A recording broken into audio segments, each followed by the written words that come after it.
It began, as so many South Asian crises do, in Kashmir. On April 22, 2025, the tranquil mountain town of Pahalgam was ripped apart by a violent terrorist assault. The attack claimed dozens of live tourists, local villagers, and Indian security forces among them.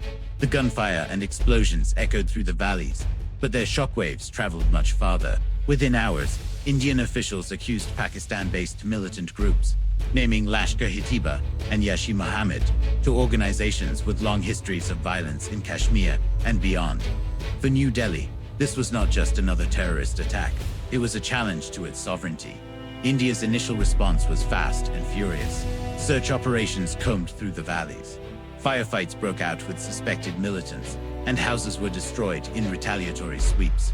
Civilians were caught in the middle, their homes burned, their lives overturned. But the escalation wasn't just local. In a stunning political move, Prime Minister Narendra Modi's government suspended the Indus waters treaty, a decades-old agreement that had survived wars and diplomatic breakdowns. By touching one of the most sensitive arteries of Pakistan's survival water, India sent a clear signal. This was different. The border flared immediately. Artillery shells thundered across the line of control, and small arms fire claimed lives on both sides. But while such clashes were sadly familiar in Kashmir, something deeper was stirring. Both militaries began to reposition assets, readying themselves for a confrontation that neither wanted, but both seemed unable to avoid. For 2 weeks, the situation simmered, a tense standoff, with the world watching nervously. Then, on May 7th, the crisis broke open. At dawn on May 7th, the silence shattered. India launched Operation Sindoor, a coordinated campaign of precision strikes across the border. 9 sites were targeted, 5 in Pakistan-administered Kashmir and 4 deep in Punjab. Rafale jets streaked across the skies, releasing Scalp-G, cruise missiles, and Hammer glide bombs. Long-range Excalibur artillery fired with surgical accuracy. Israeli-made drones delivered explosive payloads. Indian officials declared the operation a success. According to their figures, over 100 militants linked to Lashkar-e-Taiba and Jaish-e-Mohammed were killed. The government emphasized that no Pakistani military installations were hit, a careful, deliberate choice. The message was twofold. India could strike hard and far, but it was restraining itself from triggering full war. But in Pakistan, the story was told differently. Officials claimed that 40 civilians had died, 15 of them children. Images of shattered homes and grieving families circulated in the media. Public outrage grew. The Pakistani government had no choice but to respond decisively. India's attempt at limited escalation had opened a Pandora's box. Within hours, the airwaves buzzed with shocking reports. Pakistani jets had shot down multiple Indian fighters. Was South Asia sliding into another Kargil, another 1971, this time with far more destructive weapons in play? The clash in the skies was unlike anything the subcontinent had seen in decades. Pakistani officials boasted that 6 Indian jets had been down, 5 over Kashmir and 1 over Indian Punjab. Indian authorities downplayed the numbers, but independent verification confirmed at least 3, possibly 4, aircraft destroyed. The wreckage told its own story. Among the fallen were 2 of India's most prized assets, French-built Rafale fighters and Mirage 2000s. How had Pakistan managed to achieve this? The answer lay not just in Pakistani skill, but in foreign technology. Analysts quickly pieced together the puzzle. Pakistan had deployed Chinese J-10C fighters, armed with PL-15 long-range air-to-air missiles. These missiles, with ranges exceeding 200 kilometers, gave Pakistani pilots the ability to strike before Indian jets even saw their attackers. The symbolism was enormous. For decades, Western and Russian aircraft had dominated South Asia's skies. Now, Chinese hardware had proven its mettle, downing some of the West's most advanced fighter jets. Chinese officials were quick to express satisfaction. For Beijing, it was a victory of perception, a showcase of its rising military-industrial might.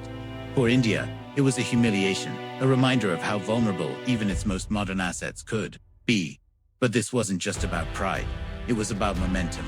With jets falling, artillery duels intensifying, and missiles waiting on launch pads, the crisis threatened to break free of all restraints. Retaliation came swiftly.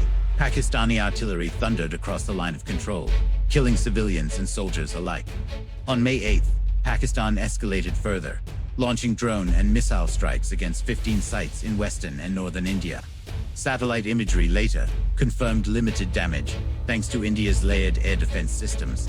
But the psychological impact was real. Pakistan had demonstrated it could strike deep into Indian territory. India answered with its own wave of drones, Harpy and Harab, loitering munitions targeting Pakistani air defenses in Karachi and Lahore. For the first time in this crisis, Pakistan's largest cities were under attack. Millions of civilians heard the rumble of explosions nearby. The war was no longer confined to military outposts. In Kashmir, it was creeping into urban Pakistan. Then came May 10th. In the early hours, Pakistan launched a Fota-2 ballistic missile toward India. Indian air defenses intercepted it, but the symbolism was chilling. Ballistic missiles capable of carrying nuclear warheads were now part of the confrontation. India retaliated with a massive strike. BrahMos missiles, Scalps, Harab drones, and Rampage munitions slammed into multiple Pakistani air bases, including the Nur Khan base near Rawalpindi. This was a red line. Nur Khan lies close to facilities protecting Pakistan's nuclear arsenal.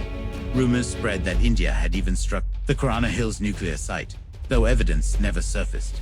Still, the perception alone pushed the crisis to its most dangerous moment. The Pakistani media reported that Prime Minister Shehbaz Sharif had convened the National Command Authority, the body overseeing Pakistan's nuclear weapons.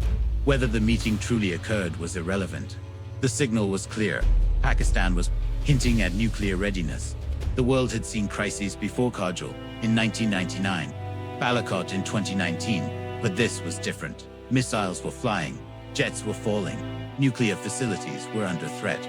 South Asia stood closer to catastrophe than at any point in living memory. And then suddenly, the guns fell silent. On the afternoon of May 10th, US President Donald Trump announced that India and Pakistan had agreed to a full and immediate ceasefire. It stunned the world. Hours earlier, missiles had been flying across the border.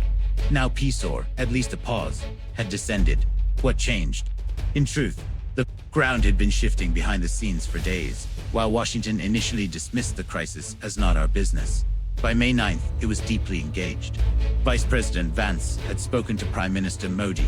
Secretary of State Marco Rubio had called both Indian and Pakistani foreign ministers, and even Pakistan's army chief, General Asim Munitha, man widely regarded as the most powerful figure in Islamabad. Saudi Arabia, the UAE, Iran, and the UK all applied pressure. And the turning point came when reports of Pakistan's nuclear command being activated reached global media. That prospect, the nightmare of nuclear escalation, forced the great powers to act decisively. By May 10th, Pakistan was signaling readiness for a ceasefire. India, too, recognized that further escalation could only lead to unacceptable risks. Hours later, military representatives from both sides spoke directly, and then Trump made it official. The war that never quite was ended with dozens of civilians dead, soldiers lost, and military hardware in ruins.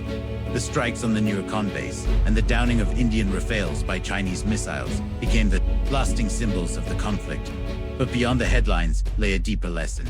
Neither side had gained, but both had nearly lost everything. As analysts have observed, a ceasefire is not peace. The line of control still bristles with guns. Kashmir's grievances remain unresolved. Militants still operate in the shadows. The next crisis is not a question of if, but when. And when it comes, it will be shaped by the lessons and the dangers of May 2025. For now, the world can breathe easier, but South Asia's future remains uncertain, perched forever on the edge of escalation. Because in this part of the world, history has a way of repeating itself. So as we reflect on how close we came to disaster, ask yourself this: next time India and Pakistan clash, will diplomacy save the day? Or will the line finally be crossed? If you found this story as gripping as it is sobering, let us know your thoughts in the comments. Don't forget to subscribe to Kings and Generals and hit the bell icon so you don't miss our deep dives into history's turning points. Because sometimes, the past doesn't just tell us where we've been, warns us where we may be headed.